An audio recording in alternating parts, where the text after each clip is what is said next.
ಬೆಂಗಳೂರು ನಗರದ ಮೆಜೆಸ್ಟಿಕ್ನ ಫುಟ್ಪಾತ್ ಒಂದರಲ್ಲಿ ಅನ್ನ ನೀರು ಆಹಾರವಿಲ್ಲದೆ ಅಲೆದಾಡ್ತಾ ಇದ್ದ ವೃದ್ಧರೊಬ್ಬರನ್ನ ಮಂಗಳೂರಿನ ಮೂಲಿಕೆಯಲ್ಲಿರುವ ಮೈಮುನಾ ಫೌಂಡೇಶನ್ ಸಿಬ್ಬಂದಿಗಳು ರಕ್ಷಣೆ ಮಾಡಿದ್ದಾರೆ.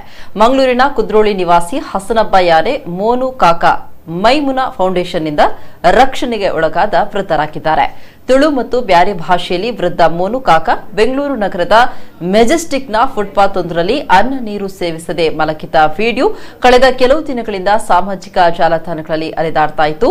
ಈ ಬಗ್ಗೆ ಗಮನ ಹರಿಸಿದ ಮುಲ್ಕಿಯ ಮೈಮುನಾ ಫೌಂಡೇಶನ್ನ ಮುಖ್ಯಸ್ಥ ಆಸಿಫ್ ಆಪದ್ ಬಾಂಧವ ಅವರು ಬೆಂಗಳೂರು ಪ್ರದೇಶದಲ್ಲಿ ನೆಲೆಸಿರುವ ತನ್ನ ಆತ್ಮೀಯರಿಗೆ ಫೋನ್ ಮುಖಾಂತರ ವಿಚಾರಿಸಿದಾಗ ಆತ ಮಂಗಳೂರಿನ ಕುದ್ರೋಳಿ ಪರಿಸರದ ವ್ಯಕ್ತಿ ಅಂತ ತಿಳಿದು ಬಂದಿದೆ.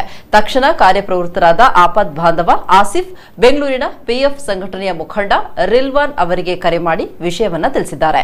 ಸಂಘಟನೆಯ ಸದಸ್ಯರುಗಳು ಒಂದುಗೂಡಿ ವೃದ್ಧನನ್ನ ಹುಡುಕಿ ಸ್ವಚ್ಛಗೊಳಿಸಿ ಎಲ್ಲಾ ರೀತಿಯ ಆರೈಕೆಗಳನ್ನ ಮಾಡಿ ಮಂಗಳೂರಿಗೆ ಕರೆತಂದು ಕುಟುಂಬದ ಸುಪರ್ದಿಗೆ ಒಪ್ಪಿಸಿದ್ದಾರೆ.